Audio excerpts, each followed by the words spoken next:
Brace for tax hikes in the March budget. Chancellor Rishi Sunak has told Conservative MPs that there is no magic money tree as he lays foundations for a series of tax increases to help repay the national debt incurred during the COVID-19 crisis. The FT has reported on the intentions of Chancellor Rishi Sunak with the March budget a little over a month away. In this video, I'm taking a look at the tax hikes that might be coming soon and what, if anything, you can do to protect your wealth.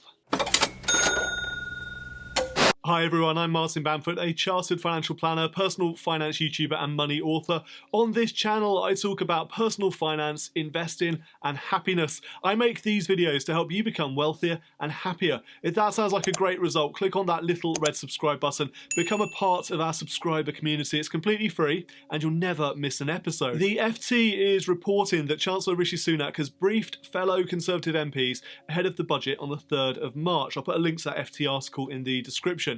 It looks highly likely that a series of tax hikes are heading our way. According to the report, Sunak is preparing to announce a multi-billion-pound increase in corporation tax. He's told Tory MPs that he plans to use the budget to put clear blue water between the economic policies of the Conservatives and Labour. He's also warned Tory MPs, apparently during a series of private meetings, that by demanding additional public spending, as some members of the party have been doing, that could force him to make public spending cuts elsewhere or indeed further tax hikes. That apparently is a swipe at some Tory MPs who want to extend the temporary £1,000 a year uplift to universal credit. That's due to end at the end of March. It costs the Treasury £6 billion a year and is going to be a controversial decision either way. Extend it past the end of March and Sunak has to find that money from other public spending cuts or indeed tax hikes, but fail to extend it. And the Resolution Foundation recently forecast that it will result in a significant rise in child poverty. They warned Boris Johnson that he will be pushing up poverty if he cuts the state benefit. But its £6 billion a year cost is equivalent to 1 pence on income tax and 5 pence per litre on fuel duty. It sounds to me like Sunak is laying the groundwork for not extending the universal credit top-up in the budget. Looking ahead to the budget on the 3rd of March, Sunak's key priority, according to this report, is to support the economy during what he hopes, what we all hope, will be the final stage of the coronavirus crisis. However, he also wants to take some first steps towards tackling the deficit, which has been significantly increased by the cost of the pandemic response. One senior Tory MP told the FT he wants to wean us off the magic money tree. If this report in the FT turns out to be an accurate reflection of Sunak's tax-raising ambitions, then he could start with a big corporation tax rise in the March budget, and then go on to introduce further tax hikes in a second budget in November.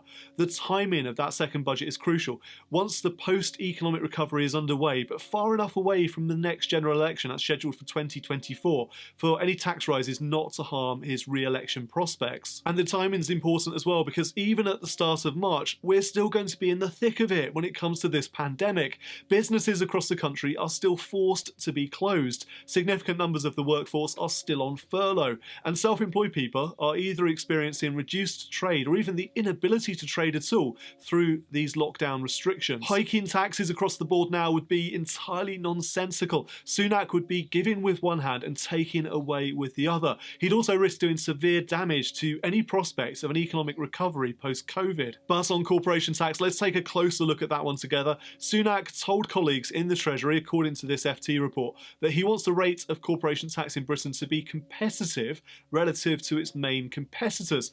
As things stand, the main rate of corporation tax is 19% in the UK. How high could Rishi go with corporation tax and still remain competitive? Well, the average headline rate of corporate tax in OECD countries is 23.5%. If Sunak went from 19% to 23%, doing that would raise nearly £14 billion extra each year, and that's a decent contribution to knocking down the deficit. Keep in mind as we talk about this potential tax rise that corporation tax is only charged on profits, so a tax hike would be inconsequential to limited companies, to PLCs that are continuing to struggle during these tougher economic times. Higher corporation tax might also encourage businesses that are hoarding cash profits to spend that money so it's not subject to tax. For example, there's currently a 100% writing off allowance available when a business buys a new electric vehicle. I took advantage of that last year. And also research and development credits, which can also help to reduce taxable profits. As can making pension contributions.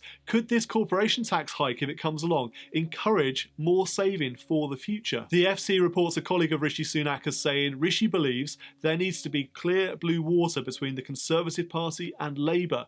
There's not much point to the Conservative Party if we don't want to put the public finances back on a sound footing. The FT also quotes David Gauke, a former Conservative Treasury Minister, saying it's pretty clear that Rishi Sunak's instincts are those of a fiscal conservative, and he wants to take action sooner rather than later. Tough decisions ahead then for this Chancellor, who has to date survived a trial by fire, taking on his role just weeks before the onset of a massive economic crisis. I don't envy any of the decisions he's had to make to date, or indeed those he's going to need to make in the future in order to balance the books. To place those decisions in some context, Sunak is on course to run up the largest peacetime deficit on record for the 2020-21 financial year, borrowing more than £400 billion.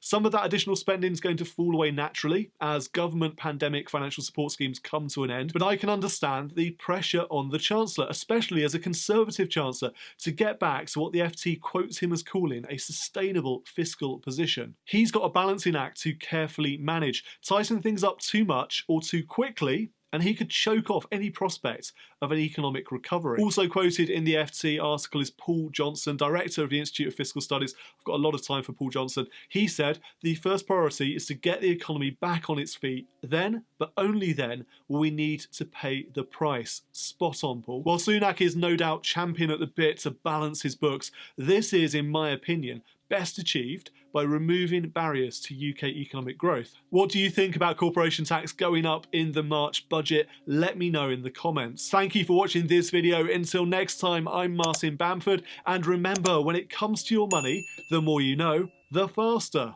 it can grow.